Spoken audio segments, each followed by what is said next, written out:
This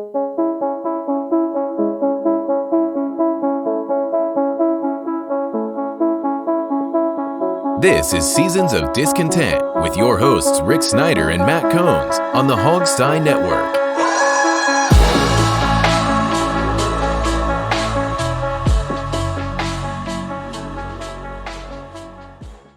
Welcome to Seasons of Discontent, Season 7, Episode 28, brought to you by Rick Snyder's Washington across social media.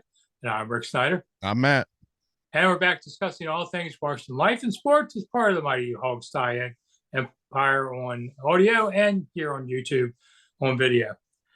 Well, Matt, if you'd asked me about 6 weeks ago if I thought the team could be winning and heading to the playoffs, and I'd have had you locked up. But they've won 5 of 6. It's starting to seem real. And they beat Houston handily.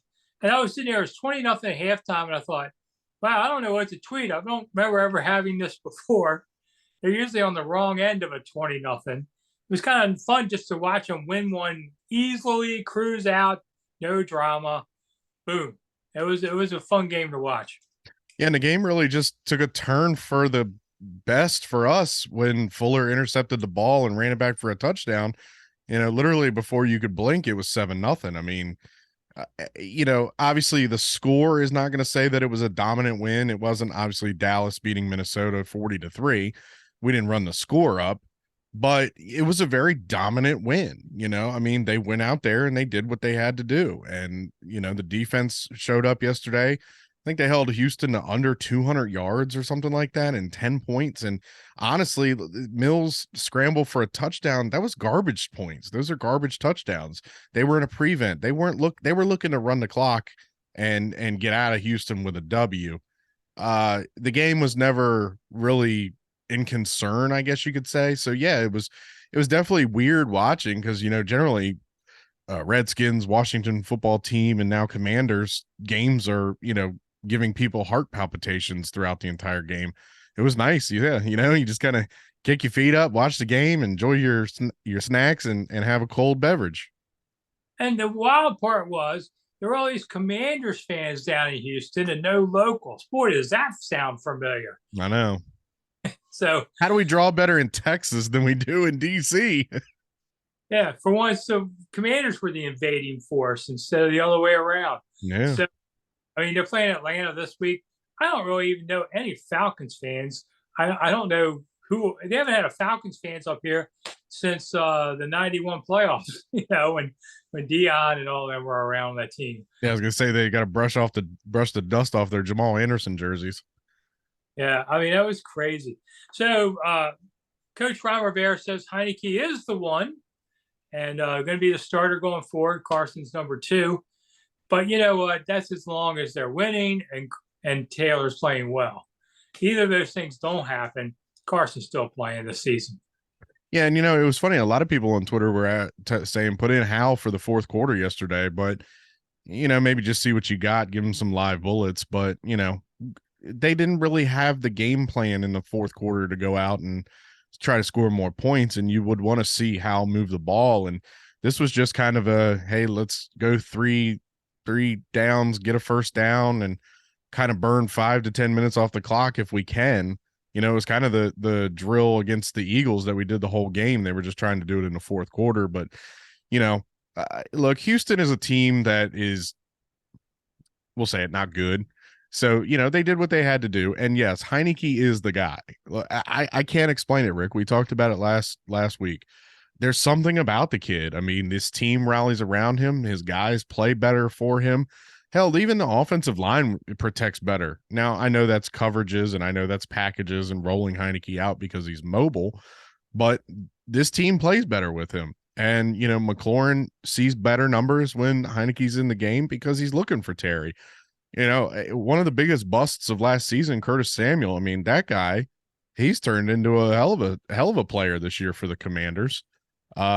You've got a dual-headed running back with Gibson and Robinson. Robinson's going to break one of these days, and that guy is going to give out the biggest sigh of relief when he finally does, because he is 1 or 2 steps away from breaking a big run all the time. It's just like I said, it's just interesting to see the way that they rally around Heinicke. And Yeah, I don't think we see Wentz. I'll be honest with you. I think they don't want to give up that second round pick, and they're going to cut him, and they're going to save that $28 million for next season, and hopefully give it to Daron Payne. yeah. A couple of things. They were thinking of putting Howe in at the end of the fourth quarter, but Ron decided, we're just going to run the ball, so we'll just keep him out. Yeah. Taylor, I would say I haven't seen teammates gravitate to the quarterback like this since RG3's first year in 2012, 10 years ago. God, it's hard to believe it's been 10 years. But, I mean, they genuinely like this kid, feel that he brings something extra. It's not that they dislike Carson. It's nothing to do with that. But they just see the magic for some reason going on. Now, I really don't think the Taylor's looking at a 10-year career ahead. But in the end, I'd say a historical comparison is Billy Kilmer, because Kilmer comes in here, takes over for Sonny. George Allen traded for Kilmer. This guy's like 11 and 30 something with two teams in his career. Terrible car accident cost him the 65 season, where he was once a very mobile quarterback and now couldn't. Threw the ball like a dead duck at times, and all he did was win. Won like 52 games in Washington over all these years. And I think Taylor reminds me a lot of Billy in a way. Yeah, and for a modern comparison, he's got a lot of Kurt Warner in him. You know, this is a kid that was, not really highly drafted or not drafted at all, was sleeping on his sister's couch, was just trying to get a job with the team as a ball boy for anything, just to try and earn some money. And next thing you know, he's starting in a playoff game, and he's just captured something with this team. I'm not guaranteeing or saying that he will ever lead them to a Super Bowl like Kurt Warner did, but look, hey, Warner had a Hall of Fame running back and two Hall of Fame wide receivers. Taylor's not Kurt Warner, but at the end of the day, he's got the moxie and he's got the story like Kurt Warner. Kurt was bagging groceries. Taylor was trying to get a job with the team, doing something, anything, just to earn some money. And he shows up in a playoff game and balls out and then gets himself a contract for the past 2 seasons. I mean, look, if I was this franchise, look, you're not going to really take the next step without another quarterback, but there's no reason for Heinicke to not be a part of this team. So how much are those Jordans that he's buying everybody each week? Probably $200. It's funny because they say, well, can you buy these? He goes, hey, man, I can't afford all this. He actually gets a $125,000 bonus for each win. So, yes, you can afford $200 shoes to somebody. Yeah, but what did they sign him for? Like 2 years, 10 mil? Yeah, so, I mean, it was peanuts compared to what most of these quarterbacks are making now. Yeah, and he, he's going to get paid next year now somewhere, somehow. Ron Rivera showed his green Jordans that Taylor bought him. So, we were laughing today. It was remarked that Rivera looked the most relaxed we'd seen him in his 2.5, 3 years here. And because life's good for once, at least for right now, and he's feeling better. So that's another thing that Heinicke does that allures him to his teammates. It's not just necessarily buying the Jordans. It's the fact that, he's got like a bid. I mean, they want to go out and win. They want him to go out and buy Jordans. I mean, look, I know they got disciplined for the drinking on the plane and all that stuff because it beats NFL rules. But when did we ever see this team rally around a quarterback like that? They didn't do it with Alex Smith, for all I know. They haven't done it with Wentz. They didn't do it. I don't know if they did it last year. It never made it public, but they do it with Heinicke. The guy with the, he's doing the chain bit like Kirk Cousins. He's drinking Busch Light out of a can on a plane. I mean, he's having fun with these guys, and that's what the energy is in the room. He's never going to step up and be a leader, but you don't need him to be the leader. You've got guys like McLaurin, which we saw with the video with coach getting choked up after losing his mom last week. He's not being asked to do too much, and he's going out there and succeeding. So now Chase Young is coming back. He was activated today. Doesn't necessarily have to play Sunday, but he's now on the 53. Mm-hmm. They still want to really see him work out outside. They didn't play him this past week because they had to do 2 of the 3 practices in the bubble, the 2 real practices. So I'm not saying he's absolutely, but Rivera said they probably put him on a 16 to 20 snap count in the first game back, and hopefully by the end of the season, will be playing 25, 35 snaps a game. So, he's coming back. The question is, does he disrupt what's going very well in a way on this line? This line is just playing great, and the guys that are behind him, like Casey Tuhill, are playing well. Yeah, and that's the thing you have to be weary of, I would say. But look, I'm not expecting anything out of Chase Young this year. The only thing I expect is you go out there, you build the strength up in your leg, you don't re-injure yourself, and you come back next year 100% ready to go and be the number 2 overall pick. Is he going to disrupt stuff? I don't know. This line is so rotational. We've seen Tuhill and Ridgeway and guys like that making plays. Obata had a sack yesterday. I mean, these guys, it's just plug and play on this defensive line as long as Payne and Allen are in there. Sweat is feasting because of those guys being in there. I mean, hell, Ridgeway is a hell of a steal from the Cowboys. They cut him. That's a 5th round pick that they just cut, and the Commanders picked him up off the street. I know he had the body slamming penalty yesterday, which I didn't agree with, but the kids played solid aside from those 2 mistakes, the one against Minnesota, which probably cost them the game. But let's be honest, they had a 10-point lead against Minnesota. They should have won that game anyway. And then, the body slamming penalty, which at that point in time, it didn't hurt you. It didn't bother you. I think they went down and kicked a field goal. It's not a big deal. But, you have a good rotational system. I mean, adding the number 2 overall pick and the consensus best pass rusher in the draft, can that really hurt you, Rick? I mean, it could maybe hurt the camaraderie, but Chase has been there all year. He's been one of the biggest cheerleaders. Whenever they show him on TV, he's next to Ron, he's next to Del Rio, like he's with his boys. Yeah.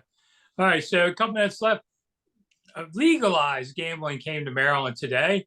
I ignored it, but I understand you made your first bet. What was your bet? What was it like to do?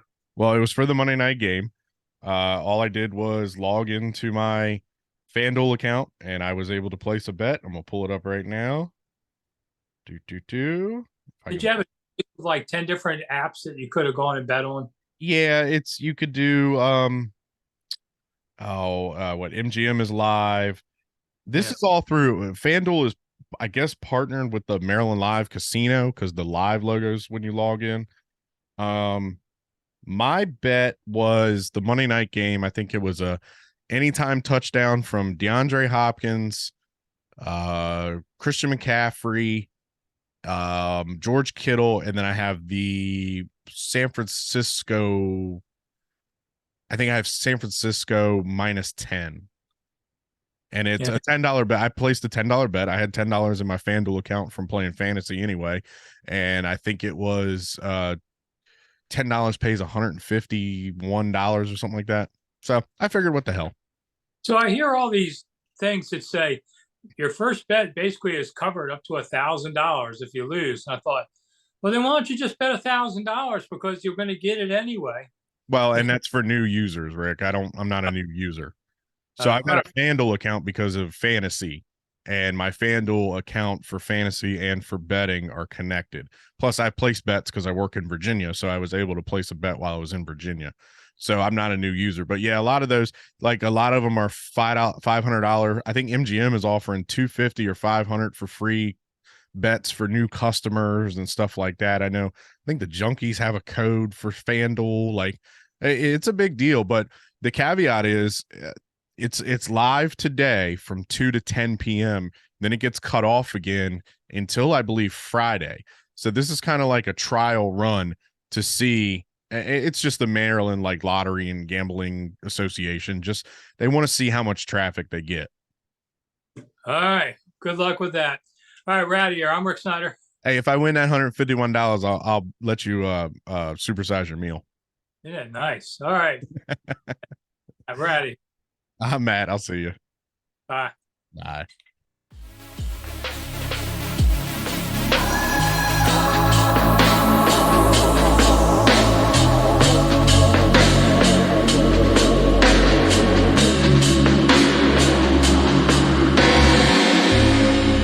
Thanks for listening to Seasons of Discontent on the Hogstye Network.